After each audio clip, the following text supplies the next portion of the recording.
Sonia Titizian. And I'm Rubina Margosian, and this is the Week in Review. Every week we bring you the stories shaping Armenia and the region. From politics and policy to social issues and conflict, we break down the news and what it means for you.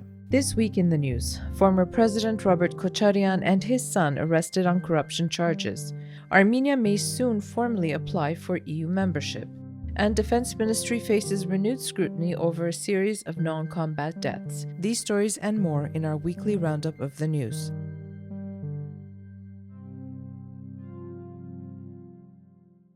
This week's Week in Review might sound like a deja vu, or maybe there's no mistake. It's There's not no the Week in Review from previous weeks. Or However, months or a lot years. of the narratives are repeating well. Former President Robert Kocharyan and his son Setra Kocharyan and four others have been arrested in a corruption investigation. According to Armenia's Anti-Corruption Committee, investigators allege that Kocharyan, working with people close to him, used his position to acquire valuable state property at prices well below market value. The properties were allegedly registered through affiliated companies to conceal their ownership and were later developed and sold or transferred. Investigators say the assets involved are worth hundreds of billions of drams. The investigation also covers financial transfers made in Setra Kocharyan's name between 2001 and 2019, totaling up to 144 billion drams, $309 million, 77 million euros, and 18 million Russian rubles. More than 30 properties in Armenia and abroad belonging to people involved in the case and their family members have also been examined and frozen to prevent them from being sold or transferred. This is the fourth time Kocharyan has been arrested since 2018. In previous cases, he faced charges related to the alleged overthrow of Armenian constitutional order. This time, he is charged with abuse of official powers, receiving a particularly large bribe, and money laundering on a particularly large scale. His son Setrak faces the same charges. Former President Sargsyan is also implicated in the investigation, but authorities have imposed a travel ban on him rather than detaining him.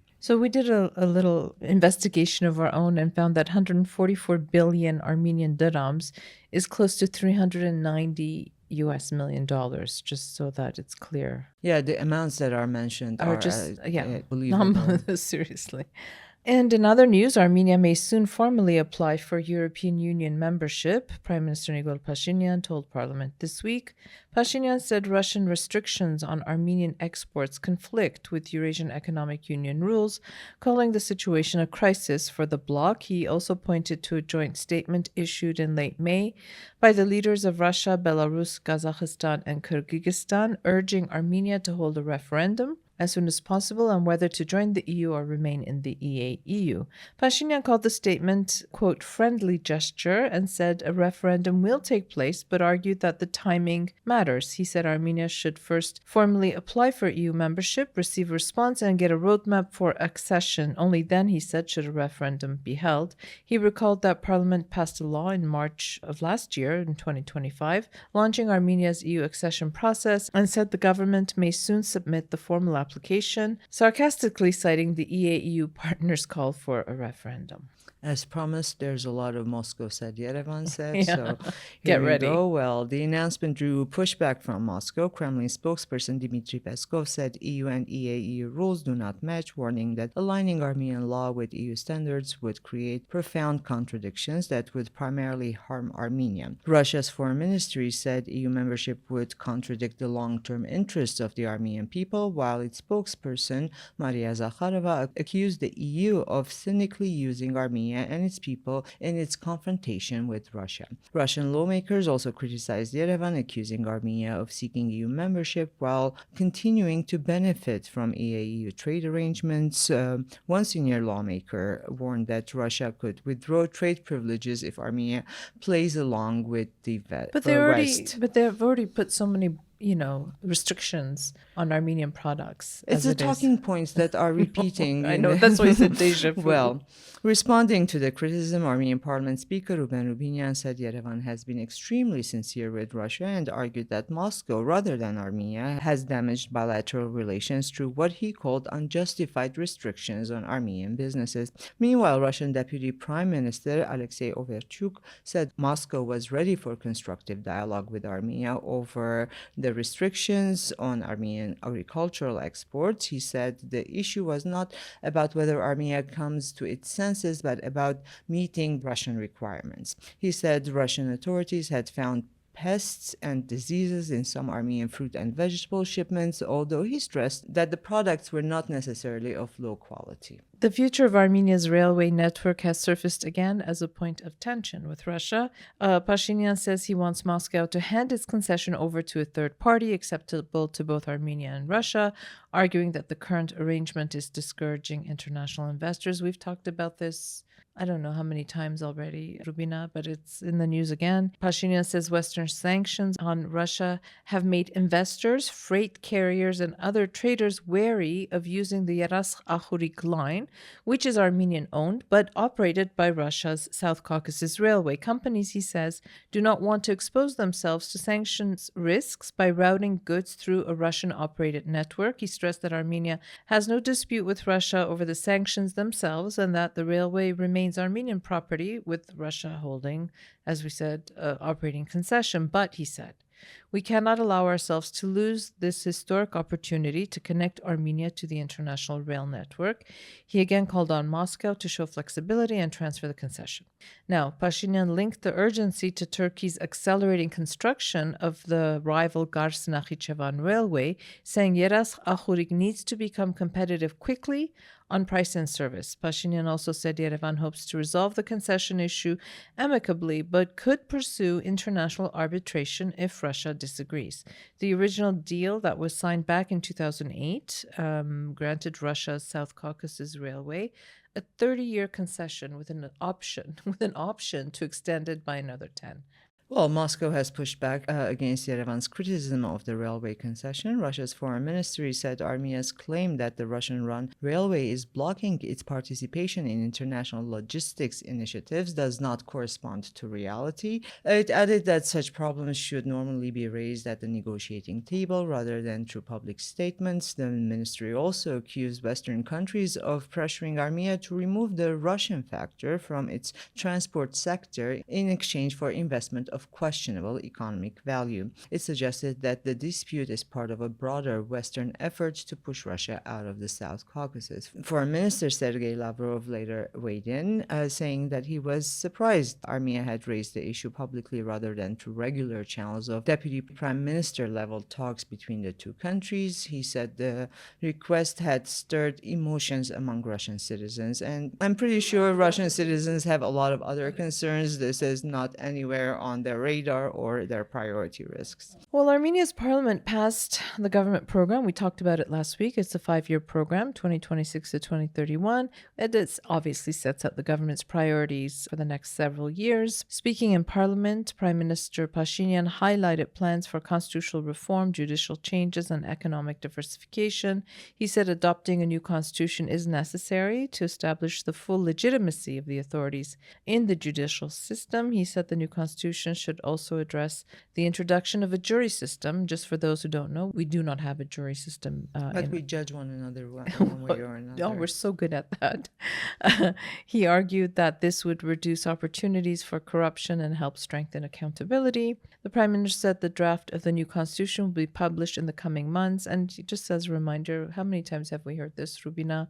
Earlier this year, 3, 4. Yeah, it's like Kocharyan being in jail. Arrested. Well, he said it should not refer to Armenia's 1990 Declaration of Independence, arguing that such a reference would amount to continuing the Karabakh movement and returning to what he calls the logic of conflict. And this, as we know, is one of the requirements by Baku that Armenia remove this clause in our constitution. Pashinyan said the 2026 elections showed that Armenians had voted for peace, making the peace agenda a nationwide priority. On the economy, the Prime Minister pointed to Armenia's fuel market as an example of the government's diversification policy. He said Armenia was able to avoid a fuel shortage despite disruptions affecting oil supplies through the Strait of Hormuz and also with Russia. According to Pashinyan, the oil products market was liberalized after years of tight control, while imports from Azerbaijan were added in 2025. He said Armenia imported oil products from 20 different countries between 2024 and 2026.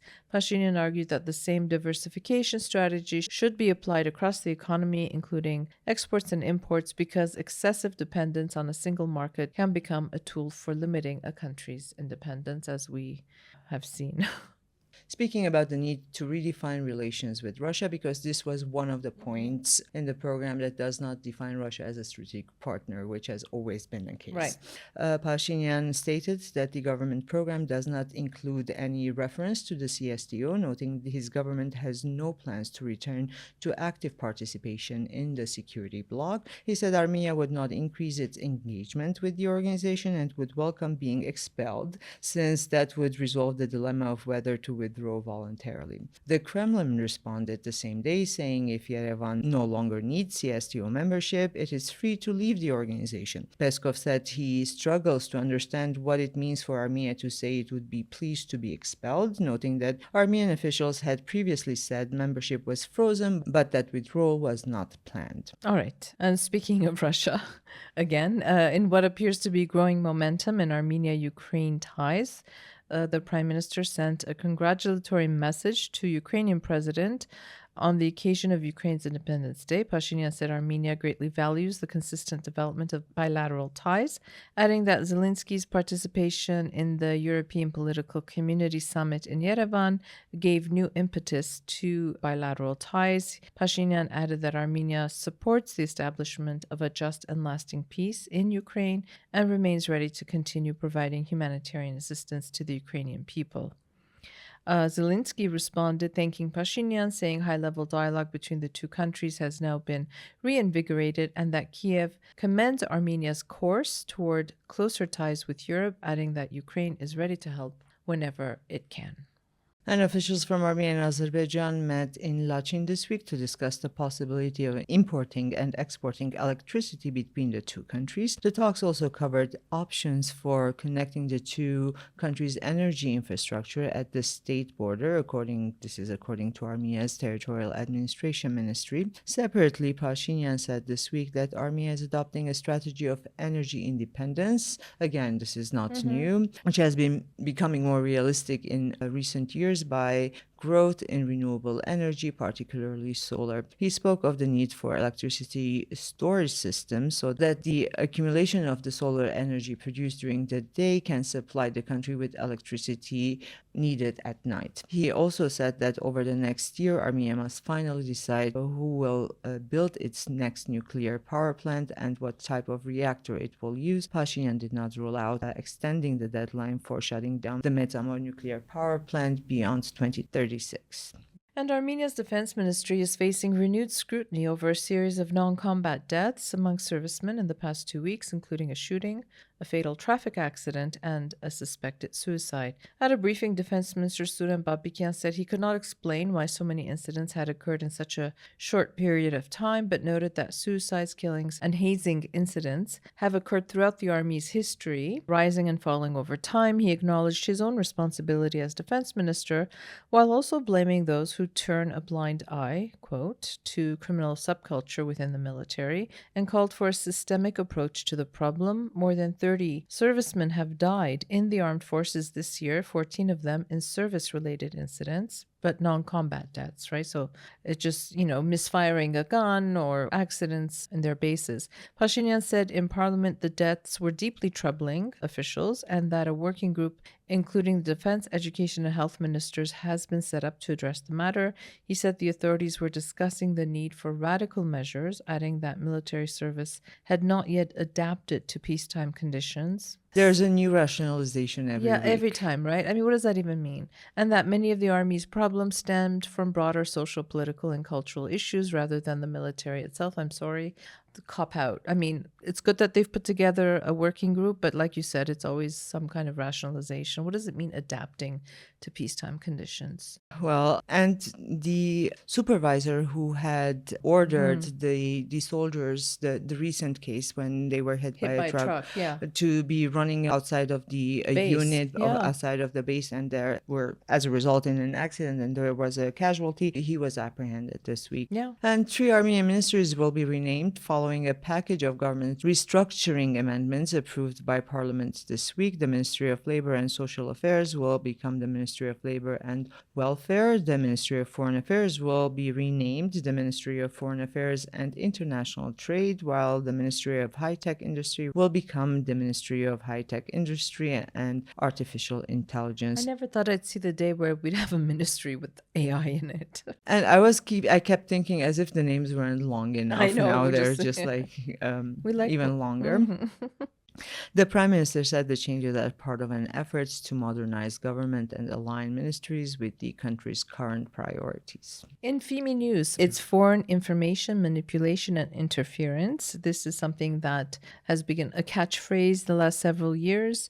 So, in FIMI News, a report by Recorded Future, a US based cybersecurity and threat intelligence company, says a Russian linked influence network has been targeting the Firebird AI data center that was just recently opened in Hrazdan. The joint US Armenian project has become a symbol of Armenia's westward geopolitical pivot, making it a target in a broader campaign to undermine that realignment. The group documented 3 impersonation campaigns between late June and mid July.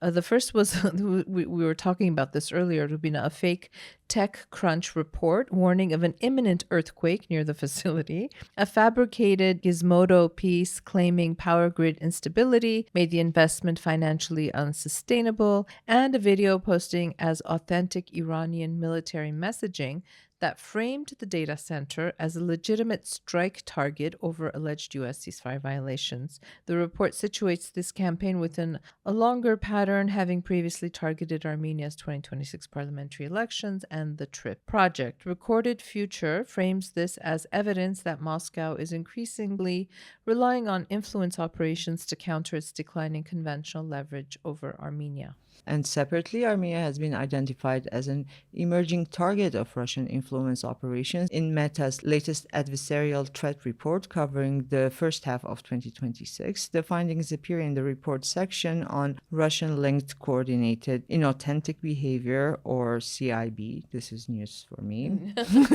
New abbreviations, FIMI, Sure. CIB. Centered on the doppelganger influence campaign, Meta describes doppelganger as Russia's most persistent covert influence operation. Doppelganger is kind of looks like one reputed media organization, but is not. Like they use the logo that's similar, the website basically URL is colors, somehow yeah. the colors and everything. So when you click on it, you actually think you might be on the New BBC. Yorker or EVN report, but you're not. Yeah. Well, the campaign has now expanded into smaller, more targeted operations, with Armenia named alongside Moldova and the United States as a new target. Meta said it dismantled the network linked to a Russian state-linked organization associated with Doppelganger by removing 25 Facebook accounts, 13 pages, and 13 Instagram accounts. The network targeted Armenia's June parliamentary election, seeking to boost the Strong Armenia party and businessman Samvel Karapetyan. It's a little late, right? The effect of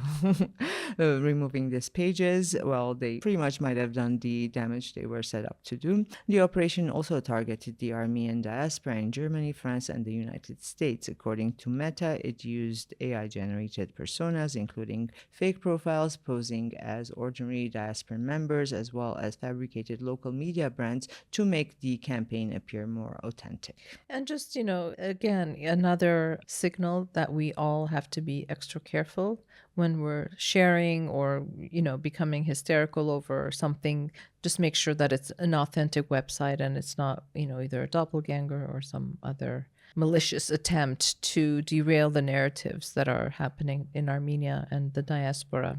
And as always, we will talk about the articles we published this week. And this week it was all about lifestyle, our salt. Almost. Why almost? Oh, yes, almost. Okay, with one I think. So the issue is called Molecules. The first one is a piece by Elitsa Barkhudarian called The Laboratory of Scents.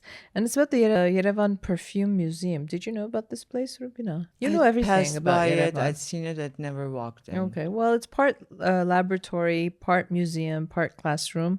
It's more than a a collection of, perfume bottles or antique bottles. It's a working laboratory, a classroom, and the culmination of perfumer Sarkis Azaryan's decades-long effort to revive Armenia's rich but often overlooked perfume heritage. I mean, I don't know. I've tried. I remember from the Soviet times, perfume. I don't know how we ended up with it in Canada. They weren't the best, but hopefully they're They better made now. for good gifts back in the day from Armenia, along with silver tableware No, the other the and bottle that linens. opened up and it had all the cigarettes in it. Do you remember that, Rubina? Did you ever see those? I don't remember that in particular, but we have bed sheets still like From the in Soviet time. use in Beirut. Like I grew Really? yes. Well, another piece we published, and this came from our hearts also because Yes. it's called The Invisible Border Between Eastern and Western Armenia. It's by Lori Ishilian. This went crazy. And yes, a lot of people responded to this because this is something we experience. I experience almost on daily basis. I've kind of become immune to it, but on the other hand, I've become like a little warrior of Western Armenian as a response. Yes. Well, she kind of examines what happens when a shared language becomes a source of distance rather than belonging, because as soon as even buying chewing gum, someone hears a bit of accent, is like, you're not Armenian, your Armenian is not good enough, where are you from? And then it really does become the distance You know rather what than the what bothers me unification the thing. most? Every time I sit in a taxi, Kurjan, are you from Syria? I say no, I'm from Canada. And they say, how long have you been here? I say 25 years. Oh, but you still have an accent. I go, what are you talking about? I speak Western Armenian. I'm trying to speak Eastern Armenian. So, and I always say I was an old woman when I came. That's why I still have an accent. It drives me crazy. Like the slightest difference we like to pick on. Yeah. Yes, we have to also admit that it's considerably changed.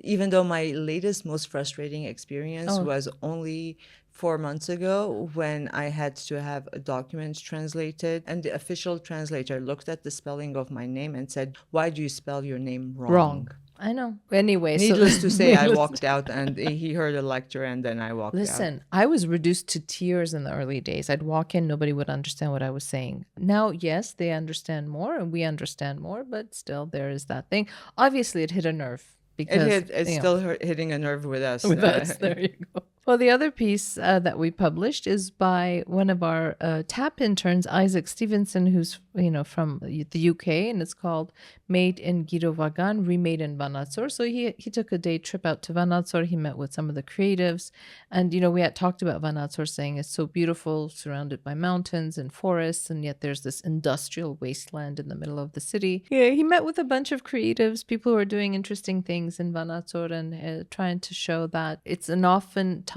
overlooked third city, but there's a lot of potential. So that was a cool piece that we had. And again, part of Salt, The Sound of a Place I have never been. It's about the Armenian duduk, and it's by an Italian journalist. And he says the duduk sounds like grief, distilled through a century of Armenian loss. But he questions if that's something an audience recognizes or meaning that recent history has carved into the wood. Yeah, he was And trying it's to not understand the sound of it. And a piece we published today, Living in the Same Kucha, the Many Voices of Armenian Pop. Maybe you should explain what Kucha is, Rup. Kucha is kind of the neighbor, the hood. The Kucha hood. is the hood. Okay. So Tamara Khachadurian, the author of this piece, looks at the evolution of Armenian pop music and how it went, through a dramatic transformation in the 2000s as television and radio programming expanded and the internet opened up a lot of possibilities, and from estrada to rabis to pop to hip hop. It's a cool little story if you're interested in Armenian it's music. kind of interesting that how there were very little TV stations or radios, and the ones that were existing basically gave the priority to estrada, and that how that helped estrada developed, and they had more resources, and how that eventually coming into. So I actually looking into the links that's in the website, and some of the old songs that were like so popular we was got a little nostalgic. a little bit nostalgic. Yeah, for sure. And last but not least, and the exception to this week, which is not lifestyle, but Another kind of existential, lifestyle.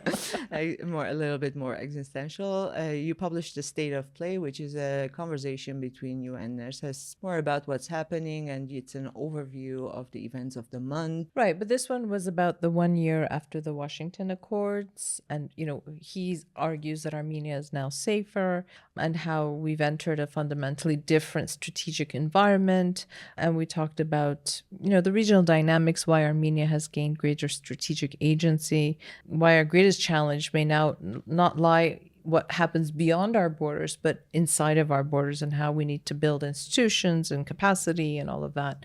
So it was an interesting conversation. It's up on YouTube and on our website, so you can check it out. And that's the kind of week it's been here in Armenia. Thank you for listening. Have a safe and peaceful weekend, and we'll be back again next week.